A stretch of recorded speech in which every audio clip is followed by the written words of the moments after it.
السلام عليكم ورحمة الله وبركاته. ازيكم عاملين ايه؟ صباح الفل عليكم كلكم وصباح الفل على كل الاهلاويه حبايبي واصحابي.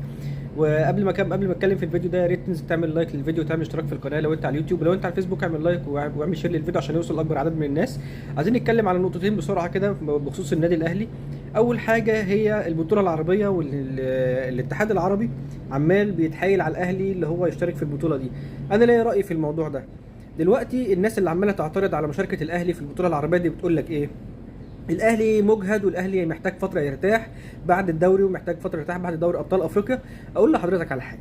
دلوقتي البطوله العربيه دي الجوائز على حد اللي انا سمعته والكلام الرسمي اللي طالع ان الجوائز فيها ان المركز الاول هياخد 6 مليون دولار، والمركز الثاني 2.5 مليون دولار، والمركز الثالث 500 الف دولار، والمركز الرابع حتى هياخد مش عارف 120 ولا 200 الف دولار. الارقام دي ارقام فلكيه يا جدعان، انتوا واخدين بالكم؟ الارقام فلكيه.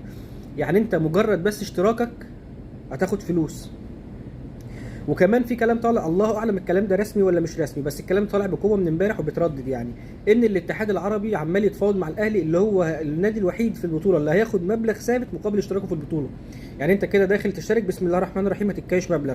خدت بقى بطوله، خدت مركز خامس، خدت مركز سادس، ما خدتش حاجه خالص، ما انت في مبلغ متكايشه قبل ما تخش البطوله دي.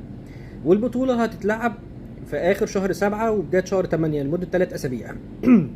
البطوله دي هتبقى انت ساعتها لا مشترك في الدوري، كان يبقى خلصان ساعتها، وكاس مصر خلصان، ودوري ابطال افريقيا خلصان، ومفيش اي بطوله في الوقت ده، وهتكون ريحت على الاقل بتاع ايه، 3 4 اسابيع، شهر مثلا. فايه المانع ان انت تشارك في بطوله زي دي؟ ولو يا سيدي هتشارك في الادوار الادوار البدائيه، يعني اللي هي دور المجموعات وكده، الادوار الاساسيه هتشارك فيها بالصف الثالث بتاعك، تنشط الفريق شويه، تشارك فيها الصفقات اللي انت لسه هتشتريها. تمام. الدنيا لذيذه في البطوله دي، يا ريت الاهلي يشارك فيها، يا ريت الاهلي ياخد قرار بالمشاركه فيها دي. ده حتى كمان الاتحاد العربي من كتر ما هو عايز الاهلي يشارك، الاهلي مش معلش، يعني الاهلي مش بطل الدوري المره اللي فاتت، وكده كده ابطال الدوريات هيخشوا. فان الاتحاد العربي يعني حتى في كلام طلع ان هو يعني كلم هاني ابو ريده اللي هو طبعا عارف في الاداره التنفيذيه في الفيفا، كلمه اللي هو يحاول يقنع مسؤولين الاهلي اللي هم يشاركوا في البطوله.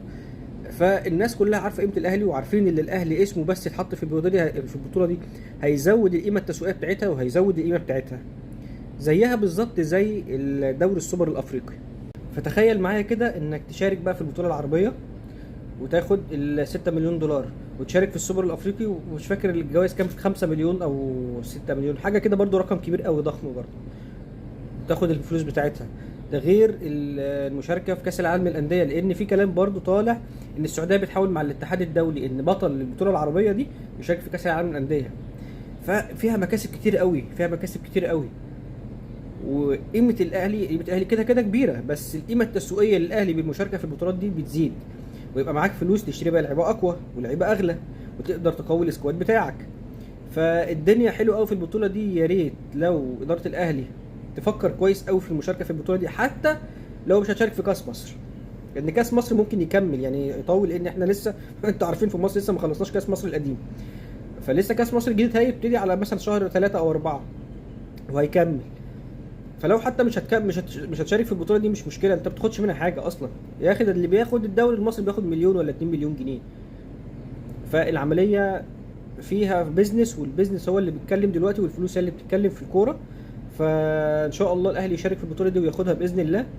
وبالنسبه نتكلم برضو عايز اتكلم على حاجه، على دوري السوبر الافريقي. ان اتحاد الكره كان طلع قبل كده اتكلم، قال لك ايه؟ الاهلي يا اما يشارك في دوري السوبر الافريقي يا اما يشارك في دوري ابطال افريقيا. فانت مش من حقك الكلام ده. قال لك لا، عشان خاطر ايه؟ جابها في ايه؟ قال لك عشان خاطر ما يلعبش ماتشات كتير، واحنا محتاجين نخلص الدوري، ومش محتاجين نخلص الدوري، ومش عارف ايه. بس القصه كلها مع احترام النادي الزمالك برضو، ان الاتحاد الكوره كان عايز الاهلي يشارك في يا دي يا دي، عشان خاطر يخلي الزمالك يبقى ليه فرصه اللي هو يشارك في اي بطوله افريقيه. اللي احنا عارفين الزمالك ممكن بنسبه كبيره لو استمر بالمستوى ده مش هيشارك في حاجه في افريقيا السنه الجايه، عشان هياخدوا النتائج على الدور الاول. فالاتحاد الافريقي طلع يتكلم بمناسبه دوري السوبر الافريقي ده، طلع يتكلم قال لك ايه؟ قال له ما تقلقوش، الدوري ابطال افريقيا ودوري السوبر الافريقي مش هيتعارضوا في المواعيد. يعني دوري السوبر الافريقي هيبدا ويخلص، بعد كده دوري ابطال افريقيا هيخلص، هيبتدي ويخلص. فهنا مفيش حجه.